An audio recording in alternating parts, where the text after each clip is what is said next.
For RCR Wireless, I'm Sean Kinney, and welcome to Mobile Midday News. We're broadcasting from the IEEE Globecom show right here in downtown Austin, Texas. I'm Joey Jackson. A big thank you, as always, to our sponsor, telecomcareers.com, the industry's largest resume database and job board.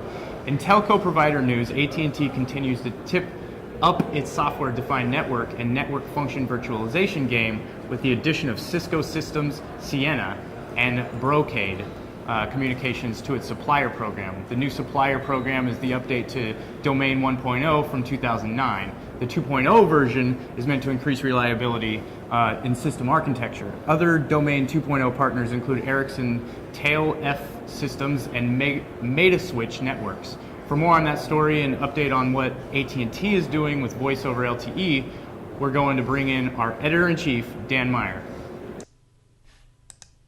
Thanks, guys. Yeah, AT&T announced the addition of Cisco, Ciena, and Broacade to its Domain 2.0 program, which is the carrier's network virtualization and cloud initiative. The program was started back in 2009 under the 1.0 label, but has picked up speed with the 2.0 launch late last year and increased focus on network virtualization through SDN and NFV technology. AT&T said it now has 10 vendors signed up to its Domain 2.0 program, including the likes of Ericsson, Alcatel-Lucent, and Juniper. The carrier was also quick to point out that the latest expansion of its vendor list will not have an impact on its 2015 CapEx plans, which the company still expects to drop to between 14% and 16% of service revenue, or about $18 billion in 2015, which is down from the more than $21 billion in CapEx expected in 2014. AT&T also updated its voice over LTE plans, shining some light on the program that has been in the shadows since its initial launch plans were announced back in May. AT&T's wireless division, AT&T Mobility, said it was now supporting VoLTE calls across parts of 17 states and the District of Columbia, with plans to expand the service reach into 2015. The carrier said internal testing has shown strong VoLTE performance across its network, with testing showing an average of better than 99% in both placing a VoLTE call and staying connected to a VoLTE network during a call. As part of the expansion plans, AT&T also said it expects more VoLTE-enabled devices to come to market moving into 2015. AT&T Mobility and rival Verizon Wireless did announce last month plans to enable VoLTE interoperability between their two network services. The move is seen as a significant driver for VoLTE adoption. All right, thanks for that, Dan. Dan Meyer, our editor-in-chief here at RCR Wireless. As always, a pleasure. Yeah, and Dan mentioned what AT&T is doing for customers in the SDN NFV space. I had a chance yesterday to talk to Dr. Alicia Abella. She's AT&T's Assistant Vice President of Cloud Technologies and Solutions. Alicia gave a keynote presentation this morning here at IEEE Globecom. Video of that is available on our RCR Wireless News YouTube channel. But when we were talking, Dr. Abella offered a lot of insight into how AT&T is internally transitioning to become a fully cloud-based enterprise. Obviously, software-defined networks and function virtualization are big parts of that transition. So let's hear from Dr. Alicia Abella. We decided that it would be important to move into the software-defined networking and cloud environment because we were having to depend too much on customized hardware that was very expensive, both to purchase and to maintain and to configure and to update. Not only was it expensive, but it was also time consuming. So it meant that we would go, our time to market would be less. It would take a long time. It would take more manpower.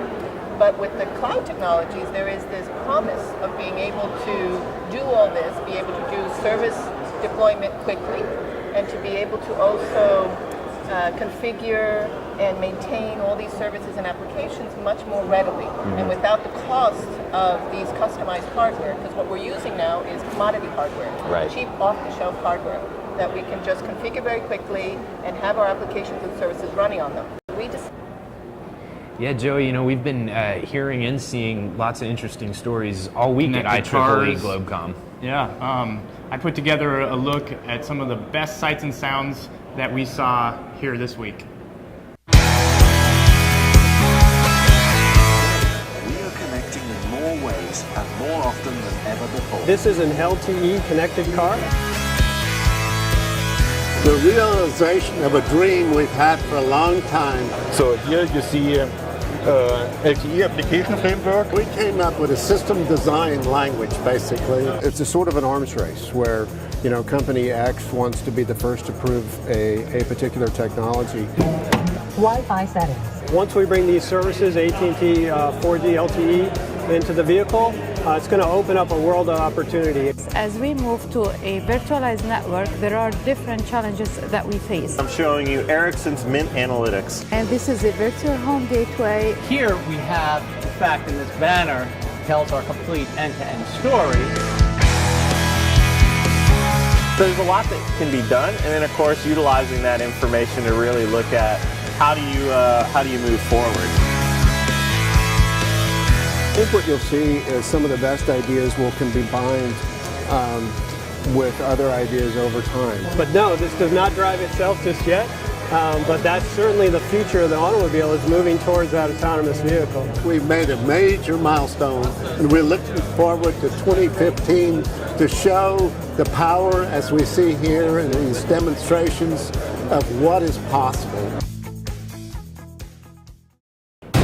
Sean, I really enjoyed putting that piece together and getting to talk with all the interesting people here and see all the demonstrations. It was really enlightening experience. And but moving over to Germany, one of our editors, Claudia Bacco, reporting that Nokia's new Berlin Security Center is up and running. The new facility is focused on mobile broadband protection. The Security Center is equipped with a fully operational 4G LTE test network. For more on Claudia's report, check our rcrwireless.com. Yeah, and another big story out today, President Obama recently suggested that the Federal Communications Commission bring internet regulation under Title II. Tech industry leaders are not real happy with that move. In fact, 60 major players signed a letter. They sent it to the FCC arguing against bringing the regs under Title II. And that's because Title II applies to traditional wired communication. So this is just sort of, you know, putting a round peg into a square hole. Yeah. Companies signing the letter include Cisco Systems, Qualcomm, and IBM. Companies say the move could result in a loss of up to $45 billion in capital investment. That's a big chunk of change. And that'll do it for Mobile Midday News. Thanks for hanging out with us down here at IEEE Globecom in downtown Austin, Texas. We'll be back in the studio tomorrow, so be sure to tune in for Global Joe. Thanks for joining us.